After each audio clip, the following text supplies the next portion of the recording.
নমস্কার সবাইকে, আশা করি তোমরা সবাই খুব ভালো আছো। আবার একটা নতুন ভিডিও নিয়ে তোমাদের সামনে চলে এলাম।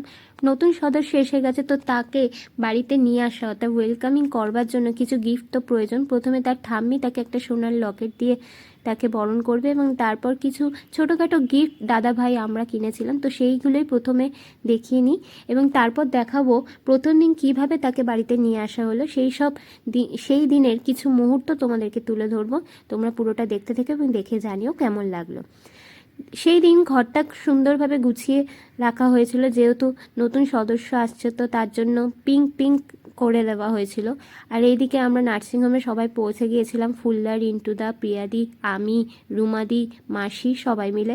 বুকান এদিকে তো খুনসুটি মাস্ট সবসময় করে থাকে। আর কেবিনে গিয়ে দেখি মায়ের সাথে বেজায় গল্পে মত্ত আমাদের নতুন সদস্য অর্থাৎ মিঠি। আমরা ওকে মিঠি বলেই ডাকছি, কারণ মিষ্টি তো তাই মিঠি। তো কি সুন্দর প্রথম দিন থেকেই ও কমিউনিকেট করে, সবার দিকে প্যাট প্যাট চোখে তাকিয়ে রয়েছে, আমরা দেখে তো অবাক। আর আমি সেই মুহূর্তগুলো একটু অপেক্ষা না করে ক্যামেরাবন্দি করে রেখেছি, যাতে ভবিষ্যতে ওকে দেখাতে পারি এবং দেখে জানাতে পারি যে দেখো তুমি কেমন ছিলে। তো এরমভাবেই ওর পেপার্স কমপ্লিট হওয়া অবধি আমরা অপেক্ষা করছিলাম। তারপর নিচে এসে দেখি রিন্টুদার কোলে বুকান এদিকে গল্প করছে, আর এদিকে দাদাইও চলে এসছে ওকে নিয়ে আসার জন্য। এদিকে তোমার ঝুম্পাদিকে নিয়ে আসা হয়েছে নার্সিংহোমের নিচে বাচ্চাকে নিয়ে এসে, যেহেতু ওরা বাড়ি ফিরবে আজ। তো তারপর দাদাইয়ের গাড়িতে তুলে দেওয়া হচ্ছিল ওকে। মাসি আমাদের নতুন সদস্যকে নিয়ে গাড়িতে উঠে পড়েছিল, আর আমরা সবাই ভিডিও করতেই ব্যস্ত, গাড়িতে যে উঠতে হবে ভুলেই গেছি আর কি।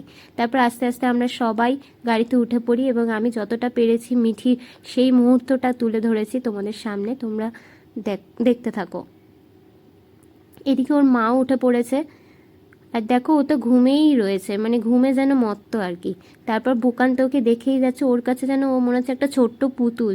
ও ভাবছে এটা কে, একটা ছোট্ট বনু যে। তারপর আমরা সবাই মিলে রওনা দিলাম বাড়ির উদ্দেশ্যে। ও বাড়িটা যেহেতু কাছাকাছি ছিল, বেশিক্ষণ সময় লাগেনি, আমরা তাড়াতাড়ি পৌঁছে গিয়েছিলাম বাড়িতে। এবং আমি এদিকে ওর ভিডিও তো করেই যাচ্ছি যথারীতি। এদিকে মাসি, যেহেতু বাড়ির সামনে গাড়িটা ঢোকে না, যেহেতু একটা ছোট্ট গলি আছে, তো সেহেতু মাসি ওকে নিয়ে বাড়িতে প্রবেশ করলেন। এবং তারপর ওর মা আসছে, যেহেতু স্টিচ ছিল একটা টাইম লাগছে ওর হাঁটা চলা সব কিছুতেই, তো আর কি ওদের আসার অপেক্ষা করছিলাম। আর মাকে ছেড়ে কি করে বলো তার মেয়ে প্রবেশ করে, তাই মায়ের অপেক্ষা তো সবসময় আগেই। তো মাকে নিয়ে আসা হলো, তারপর ওরা একসাথে প্রবেশ করবে এবং তার আগে কিছু রিচুয়ালস আছে, তো সেইগুলোরই করে নেওয়া হচ্ছিল আর কি। আমরা আগেই পৌঁছে গিয়েছিলাম, আগেই ঘরের ভেতর দিক থেকে ভিডিওগুলো তোমাদেরকে দেখাচ্ছি। তারপর নাপিত নিয়ে আসা হয়েছিল, ওদের রিচুয়ালস আছে যে নখ ছুঁয়ে দিতে হবে, তো সেই আর কি ওর নখগুলোকে একটুখানি ছুঁয়ে দেওয়া হচ্ছিল, যথারীতি যতটুকুন করে নেওয়া যায় আর কি। তারপর আমরা সবাই ওয়েট করছিলাম ওরা কখন ঘরে প্রবেশ করবে। তারপর এদিকে দাদাইও চলে এসেছিলো, দাদাই এসেই প্রথম ঝুম্পাদিকে ওপরে তুলে নিয়ে আসে, কারণ ওর পক্ষে হেঁটে আসাটা সম্ভব ছিল না, যেহেতু খুব সদ্য ব্যাপারটা হয়েছে, তাই ও খুবই উইক ছিল। তারপর আমরা ভেতর দিকে দাঁড়িয়ে ফ্রেশ হয়ে ওদেরকে ওয়েলকাম করবার জন্য রয়েছি। এবং এদিকে মেসোমশাই আসে, তাকে বরণ করে নেয়, কারণ যেহেতু মেসোমশাই প্রথম এসে গেছিলো, তাই মাসি বলে যে তুমিই বরণটা করো। এবং দাদু তার নাতনিকে বরণ করছে।